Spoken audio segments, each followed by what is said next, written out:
Mes parents ont organisé ma fête de promotion avec mon argent, mais j'ai ensuite vu la bannière Félicitations, Diana. Ma sœur m'a souri au nez. Ne sois pas si dramatique. Alors je suis partie, et j'ai passé un appel, après quoi sa vie est devenue un enfer. Je m'appelle Leslie, j'ai 32 ans, et je suis chef de département chez Meridian Marketing. Tout ce que j'ai accompli, je le dois à mon travail acharné et à ma détermination. J'ai payé moi-même mes études universitaires, en cumulant 2 emplois, tout en jonglant avec mes cours. Mon grand-père m'a aidé avec les frais de scolarité de ma première année, mais après ça, j'étais seule. Les prêts étudiants couvraient ce que mes jobs de serveuse et de vendeuse en magasin ne pouvaient pas couvrir. Mes parents, Robert et Margaret Wilson, ont toujours été... Eh bien, disons que je n'étais pas leur priorité. Ma sœur cadette, Diana, a été leur enfant chéri dès le premier jour. Pendant que je faisais des doubles services, Diana recevait les vêtements les plus neufs, le téléphone le plus moderne et des éloges constants pour la moindre petite réussite. Leslie, j'ai appris pour ta promotion. La voix excitée de ma mère m'a prise par surprise quand elle a appelé. Cela faisait déjà presque 2 semaines que j'étais chef de département. Oui, c'est arrivé il y a quelques semaines, ai-je répondu en remuant mon café. C'était un dimanche matin, et son appel avait interrompu ma routine tranquille. Pourquoi ne nous l'as-tu pas dit? Ça mérite une célébration. Il y avait un enthousiasme inhabituel dans sa voix qui m'a mise mal à l'aise. Ma mère n'avait jamais montré autant d'intérêt pour ma carrière. J'ai déjà bu un verre avec quelques collègues, ai-je dit, en essayant de minimiser l'importance de l'événement. Mes parents n'avaient célébré aucune de mes promotions ou réussites précédentes. Alors pourquoi commencer maintenant? N'importe quoi, c'est quelque chose d'énorme. Chef de département. Il nous faut une vraie réunion de famille. Ton père et moi insistons pour organiser une fête pour toi. Nous nous occuperons de toutes les décorations, le traiteur, la musique, les invitations à toute la famille. Ce sera parfait. Mon esprit tourbillonnait de confusion. En 32 ans, mes parents ne s'étaient jamais proposés pour célébrer quoi que ce soit que j'avais accompli.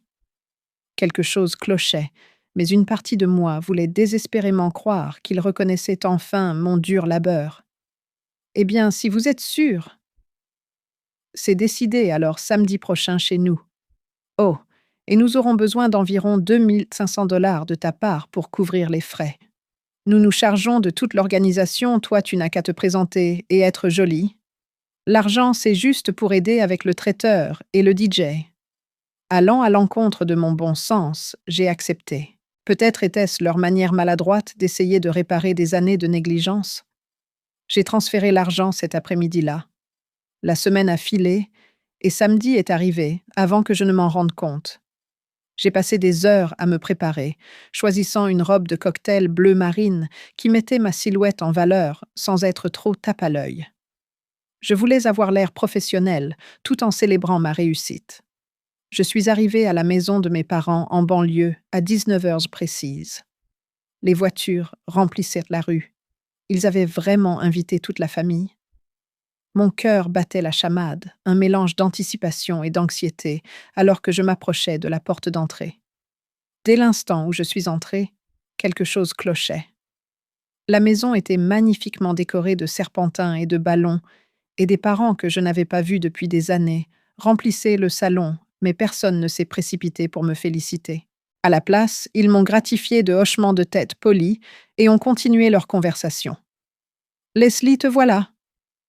Ma cousine Jen s'est approchée avec un verre de vin. « Tu es superbe. Merci. C'est étrange d'être l'invité d'honneur chez mes parents. » ai-je admis. Le visage de Jen se plissa de confusion. « L'invité d'honneur !» Avant que je puisse répondre, mes yeux se sont posés sur quelque chose qui m'a retourné l'estomac.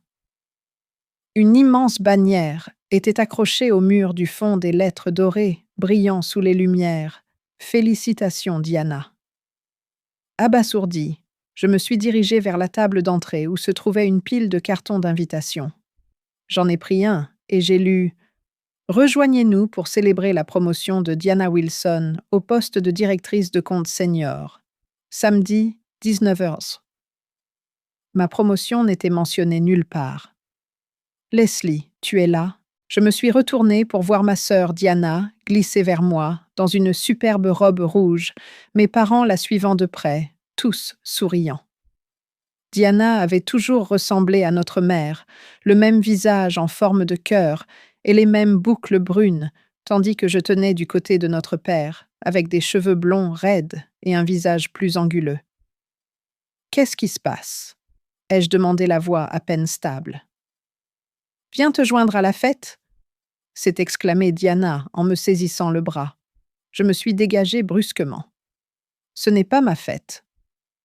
Mes parents ont échangé un regard avant que mon père ne prenne la parole. Allons, Leslie, ne fais pas de scène. Nous avons pensé que ce serait bien de combiner les célébrations puisque Diana vient aussi d'être promue. Combiner. J'ai montré les environs d'un geste. Il n'y a rien sur ma promotion nulle part. C'est la fête de Diana. Ma mère a soupiré. Ne sois pas si dramatique. Est-ce que ça a vraiment de l'importance, le nom qui est sur la bannière? J'ai payé 2500 $ pour ça, ai-je dit, la voix montant. Vous avez dit que c'était pour ma fête de promotion? Diana a levé les yeux au ciel. Mon Dieu, Leslie, tu ramènes toujours tout à toi. Maman et papa se sont donné tout ce mal pour tout organiser. Ils ont invité toute la famille. Tu ne peux pas être heureuse pour moi pour une fois, au lieu d'être jalouse? Jalouse? Je n'en croyais pas mes oreilles. Ils ont toujours tant fait pour toi, a poursuivi Diana. La moindre des choses que tu pouvais faire, c'était de partager une petite fête avec moi. J'ai regardé les visages de mes parents et tout s'est soudainement mis en place. Il n'avait jamais été question de célébrer ma réussite. Ils avaient utilisé mon argent pour organiser une fête pour Diana. J'aurais dû le savoir. J'aurais dû le voir venir. Mais d'une manière ou d'une autre, après toutes ces années, je m'accrochais encore à une lueur d'espoir qu'ils se souciaient peut-être juste, peut-être vraiment, de mon succès. Sans un mot de plus, j'ai tourné les talons et je suis sortie, laissant derrière moi les bruits de la célébration, une fête que j'avais payée, mais où je n'étais pas la bienvenue. J'ai conduit jusqu'à la maison dans un brouillard cette nuit-là, enregistrant à peine les rues ou les feux de circulation. Le temps d'arriver à mon appartement, mon choc s'était transformé en une fureur froide qui s'est installée au plus profond de moi. Assise sur mon canapé dans le noir, je ne pouvais m'empêcher de me souvenir de toutes les fois où ma famille m'avait mise de côté pour Diana. Quand j'avais 10 ans, j'ai eu d'excellentes notes pour la première fois. Mon bulletin est resté affiché sur le réfrigérateur pendant exactement 2 jours avant que le dessin de Diana ne le remplace. Quand j'ai obtenu mon diplôme du lycée avec mention, mes parents ont manqué la cérémonie parce que Diana avait un récital de danse le même jour. Quand j'ai décroché mon premier emploi en entreprise après l'université, ils l'ont à peine reconnu lors d'un dîner de famille qui s'est rapidement transformé en une célébration de l'obtention du permis de conduire de Diana. Toujours Diana, jamais moi. J'ai enlevé mes talons et me suis servi un généreux verre de vin.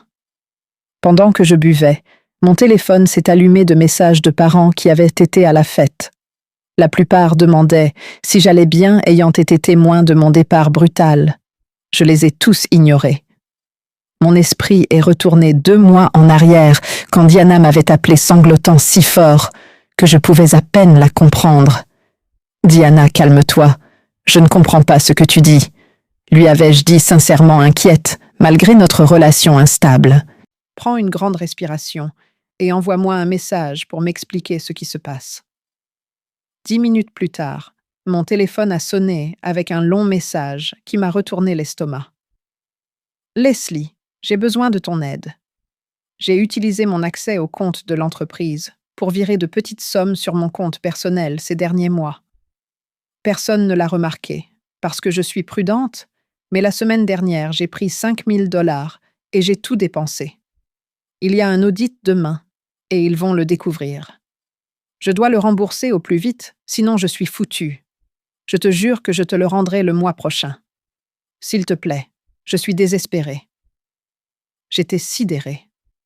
Ma sœur volait son employeur l'entreprise, où l'ami de notre père l'avait aidé à se faire embaucher la même entreprise qui la payait généreusement, alors que je remboursais encore les prêts étudiants de l'éducation que j'avais financés moi-même. Pourtant, c'était ma sœur. J'ai immédiatement viré l'argent et lui ai envoyé un message de confirmation. Merci beaucoup. Tu me sauves littéralement la vie.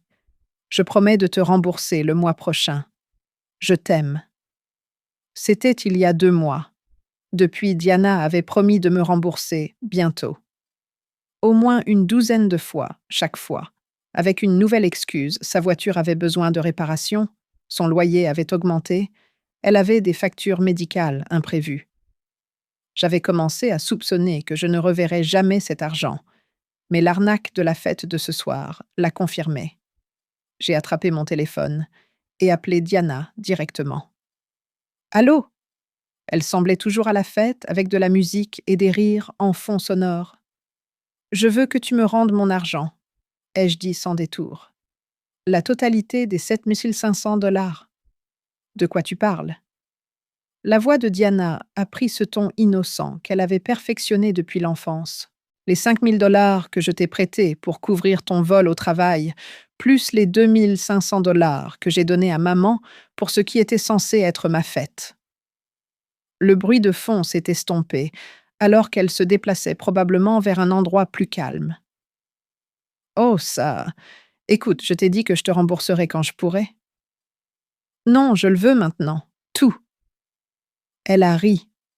Elle a vraiment ri. Ouais, eh bien, bonne chance avec ça. Tu ne m'as rien fait signer, n'est-ce pas? Il n'y a aucune trace d'un prêt. La ligne a été coupée. Elle m'avait raccroché au nez. Je fixais mon téléphone incrédule. La conversation par SMS avec Diana était toujours là, détaillant son aveu de vol à son entreprise et sa promesse de me rembourser. Un plan a commencé à se former dans mon esprit. Je connaissais assez bien le patron de Diana M. Garrett. Il était ami avec mon père depuis des décennies et avait toujours été gentil avec moi lors des réunions de famille, même quand mes propres parents ne l'étaient pas. Il m'avait donné sa carte de visite à Noël dernier, en me disant de l'appeler si j'avais besoin de quoi que ce soit. J'ai trouvé ses coordonnées et n'ai hésité qu'un bref instant avant de passer l'appel. Je suis tombée sur sa messagerie vocale, ce qui était probablement pour le mieux. Monsieur Garrett, c'est Leslie Wilson. J'ai des informations concernant un possible détournement de fonds des comptes de votre entreprise que vous devriez connaître. Je crois que quelqu'un vole de petites sommes depuis un certain temps. J'aimerais vous aider à identifier la personne responsable. S'il vous plaît, rappelez-moi quand vous aurez un moment. J'ai raccroché le cœur battant à tout rompre. Est-ce que je venais vraiment de faire ça? Ma relation avec Diana était irréparable après le fiasco de la fête de ce soir, mais cela détruirait à jamais toute chance de réconciliation. Mais je me suis souvenu de la façon dont elle avait ri de moi au téléphone, comment elle avait volé son employeur, puis moi, comment mes parents avaient utilisé mon argent pour la célébrer tout en m'excluant complètement. Toute ma vie, j'avais été la responsable, celle qui travaillait dur, qui faisait tout bien, qui ne causait jamais de problème. Et où cela m'avait-il mené? Nulle part. Ma famille me traitait toujours comme une réflexion après coup. Eh bien, plus maintenant. J'ai ouvert mon ordinateur portable et fait des captures d'écran de toute la conversation par SMS avec Diana, y compris son aveu explicite d'avoir pris de l'argent de l'entreprise. Je les ai envoyés par email à Monsieur Garrett avec un bref message. Je pense que votre entreprise devrait être au courant de cette situation. Ci-joint la preuve montrant l'aveu de vol continu par l'une de vos employées. Je suis disponible pour en discuter davantage si nécessaire. Après avoir envoyé l'email, je me suis adossée et j'ai pris une profonde inspiration. Ce que j'avais fait ne pouvait être défait.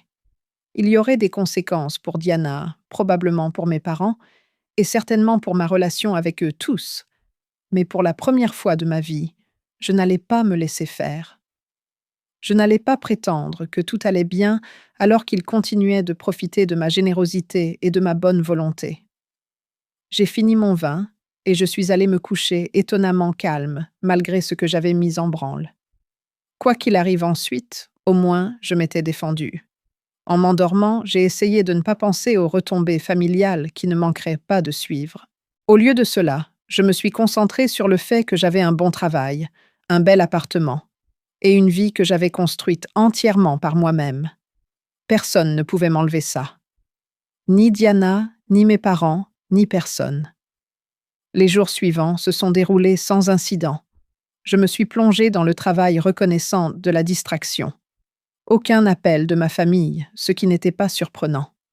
Ils célébraient probablement encore la promotion de Diana, inconscient de la tempête que j'avais déclenchée. Mercredi, je m'étais presque convaincue que M. Garrett avait ignoré mon message. Peut-être l'avait-il rejeté comme un drame familial. Peut-être que Diana avait intercepté l'email d'une manière ou d'une autre. Quoi qu'il en soit, je commençais à penser que rien n'en sortirait. Puis mon téléphone a sonné. C'était Edward Garrett. Sa voix était sérieuse, dépourvue de la chaleur dont je me souvenais des réunions de famille. « Je dois vous remercier pour les informations que vous avez fournies. » Mon estomac s'est noué. « Avez-vous trouvé quelque chose ?»« Oui. » a-t-il soupiré lourdement. « Notre équipe de sécurité enquête depuis votre signalement. Le vol était plus étendu que ce que vous aviez indiqué, près de 2 ans de retrait systématique. Pas seulement Diana, mais aussi notre chef comptable. Ils travaillaient ensemble. » Je me suis redressée d'un coup, prise de vertige. 2 ans. De combien d'argent parlons-nous? Environ 90 000 $. Ils ont commencé par de petites sommes, mais sont devenus plus audacieux avec le temps. Le mois dernier seulement, ils ont pris près de 12 000 $ à eux deux. J'ai fermé les yeux, essayant de digérer l'information. Diana avait volé bien plus que je ne l'avais imaginé, et elle avait eu l'audace de me demander 5 000 $ pour couvrir ses traces, tout en prévoyant de continuer à voler. « J'aimerais pouvoir gérer cela en privé ?» a poursuivi M. Garrett. « Mais le montant en jeu est trop substantiel. En tant qu'ami de votre père, je préférerais ne pas impliquer les autorités, mais j'ai des actionnaires à qui je dois rendre des comptes. J'ai déjà contacté la police. »« Je comprends, » ai-je dit doucement, bien que mon esprit s'emballe devant les implications. « Je voulais que vous l'appreniez de moi d'abord. Je sais que cela affectera votre famille, et j'en suis désolée. Mais le vol reste le vol, peu importe qui est impliqué. » Après avoir raccroché, je suis restée immobile pendant un long moment. Il ne s'agissait plus seulement de me venger de Diana. C'était sérieux, des accusations criminelles sérieuses. Une partie de moi se sentait coupable, mais une autre partie se souvenait de la façon dont elle avait ri quand je lui avais demandé de me rendre mon argent, comment elle m'avait traité de jalouse à la fête. Elle m'avait volé. Je m'attendais à ce que les retombées soient immédiates, mais un autre jour s'est écoulé en silence. Là aussi, j'ai commencé à me demander si Diana avait réussi à se sortir d'affaire une fois de plus. Puis, vendredi soir, mon téléphone a explosé de notifications.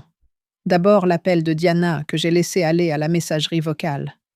Son message était un flot d'injures et d'accusations me traitant de tous les noms horribles imaginables.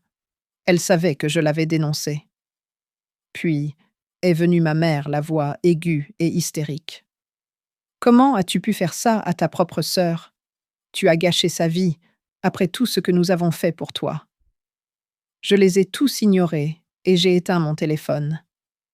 Samedi matin, on a frappé à la porte de mon appartement. J'ai regardé par le judas pour voir mes parents debout dans le couloir, le visage rouge et agité. Leslie ouvre cette porte tout de suite. La voix de mon père a résonné à travers la porte. Je suis restée silencieuse de l'autre côté, sans bouger. « On sait que tu es là », a renchéri ma mère. « Tu dois arranger ça. Appelle Edward et dis-lui de retirer sa plainte. » Finalement, j'ai parlé à travers la porte fermée. « Je ne ferai pas ça. »« C'est ta sœur », s'est lamentée ma mère. « Ils l'ont emmenée au poste de police. As-tu la moindre idée de ce que tu as fait? » « Je sais exactement ce que j'ai fait, » ai-je répondu calmement. « J'ai dénoncé une voleuse. Diana a volé 90 000 $, maman. Ce n'est pas une erreur ou un malentendu. » Elle a pris quelques mauvaises décisions, mais elle ne mérite pas ça, a argumenté mon père. Tu dois appeler Édouard tout de suite et lui demander de retirer sa plainte. Non. Diana est une adulte qui a choisi de voler son employeur pendant 2 ans. Elle mérite toutes les conséquences qui en découlent. Comment oses-tu? A sifflé ma mère. Après tout ce que nous avons sacrifié pour toi, cela a brisé mon sang-froid. Des sacrifices. Quand avez-vous sacrifié quoi que ce soit pour moi?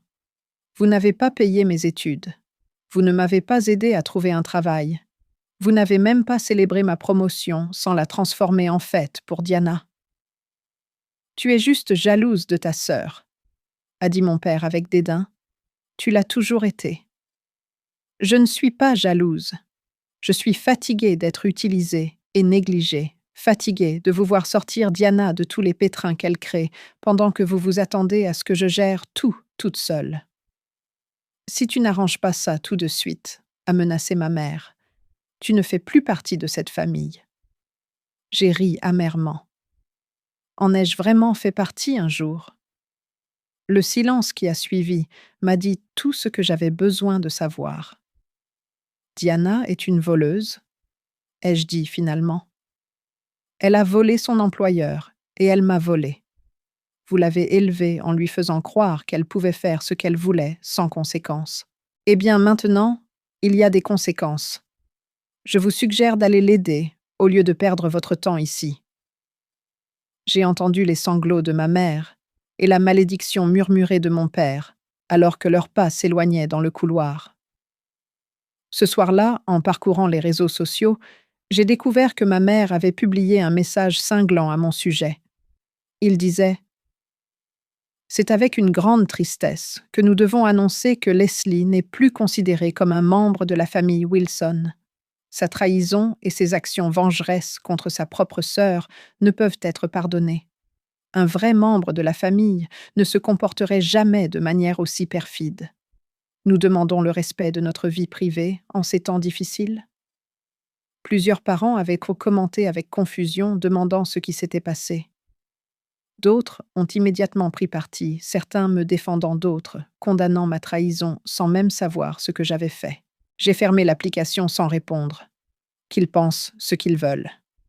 Les gens qui me connaissaient vraiment comprendraient, et les autres n'avaient pas d'importance. Lundi matin a apporté un autre appel de M. Garrett. « Je pensais que vous devriez savoir, » a-t-il commencé. « Vos parents sont venus me voir. Votre mère s'est littéralement agenouillée dans mon bureau, me suppliant de retirer la plainte.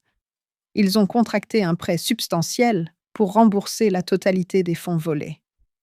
Compte tenu de notre histoire et de leur volonté de faire amende honorable, j'ai accepté de retirer les poursuites formelles.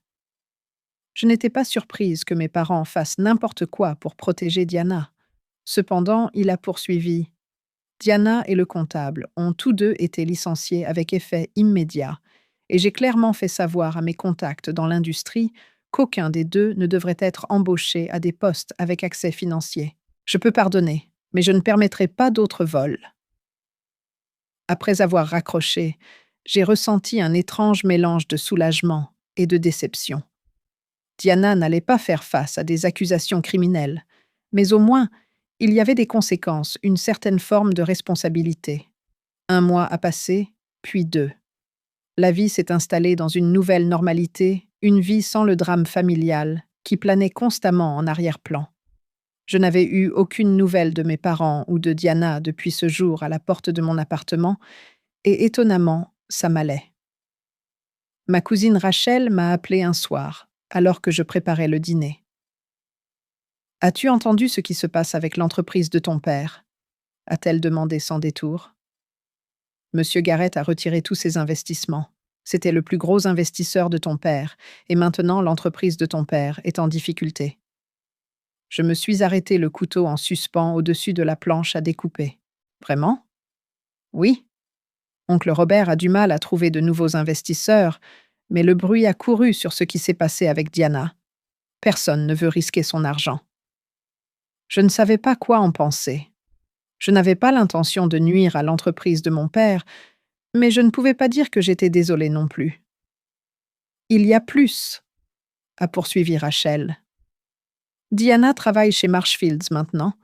Tu sais, cette petite boutique d'articles pour la maison dans le centre commercial. Apparemment, elle ne peut être embauchée nulle part ailleurs. Marshfield était à des années-lumière du prestigieux cabinet financier où elle avait travaillé auparavant. L'image de Diana pliant des serviettes et arrangeant des bougies parfumées au lieu d'être assise dans un bureau d'angle m'a donné un pincement de pas exactement de satisfaction, mais quelque chose qui y ressemblait. « Comment sais-tu tout ça ?» ai-je demandé. « Je parle encore à ta mère de temps en temps. Elle est assez amère à propos de tout ça. Elle a dit qu'ils ont dû prendre une deuxième hypothèque pour rembourser l'argent volé. » Après avoir raccroché, j'ai pensé à quel point ma vie était différente d'il y a quelques mois à peine. J'avais toujours été la réflexion après coup de la famille. On attendait toujours de moi que je pardonne le comportement de Diana. On attendait toujours que j'accepte moins pendant qu'elle obtenait plus. Plus maintenant. Le lendemain matin, j'ai vérifié mes emails personnels et j'en ai trouvé un de mes parents. L'objet était « Contact final ».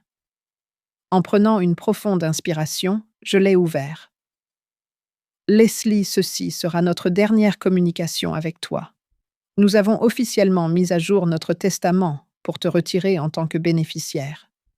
Diana héritera de tout, car elle est la seule fille qui a montré une véritable loyauté familiale. Ta trahison a coûté cher à cette famille, tant sur le plan émotionnel que financier. Nous espérons que ta vengeance en valait la peine.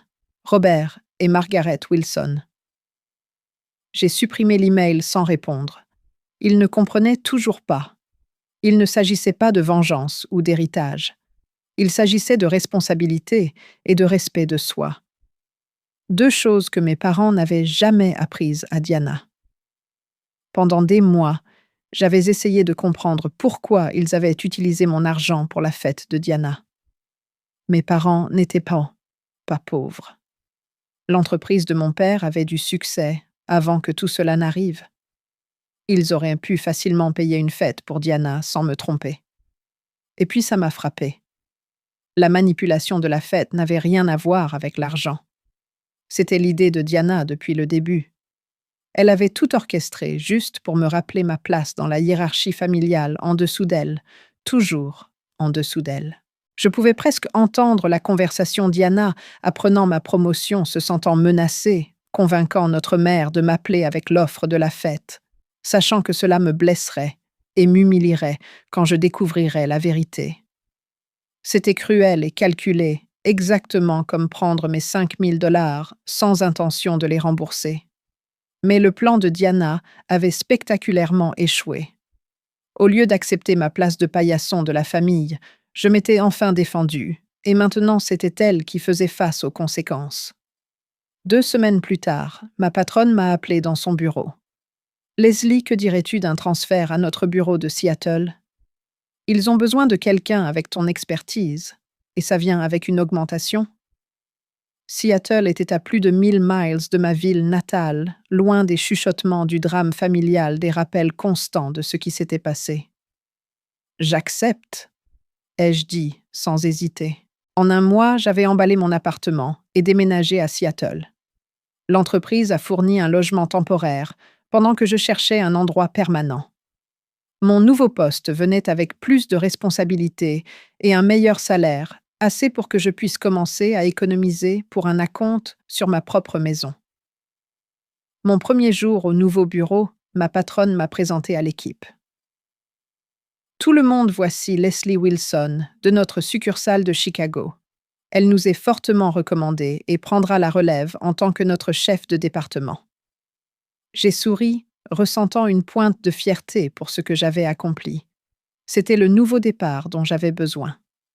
Ce soir-là, assise dans mon nouvel appartement, avec des cartons encore non déballés autour de moi, j'ai réfléchi à tout ce qui s'était passé, la fête volée, le vol exposé, les retombées familiales. Tout semblait si lointain maintenant, comme quelque chose qui était arrivé à quelqu'un d'autre. Je ne pouvais m'empêcher de me demander si Diana pensait parfois à la fête de promotion qu'elle m'avait volée. S'en souvenait-elle en rangeant les étagères chez Marshfields? Faisait-elle le lien et réalisait-elle que ses propres actions l'avaient emmenée là? Probablement pas. Diana n'a jamais été du genre à l'introspection ou à l'acceptation de ses responsabilités.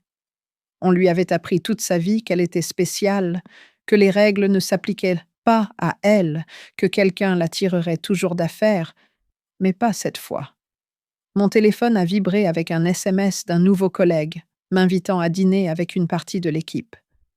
J'ai envoyé un rapide « Oui, on se voit à 19 heures » et j'ai souri. Ces gens ne savaient rien de mon passé, de mon drame familial, ou du désordre que j'avais laissé derrière moi. Pour eux, j'étais juste Leslie compétente, professionnelle, amicale.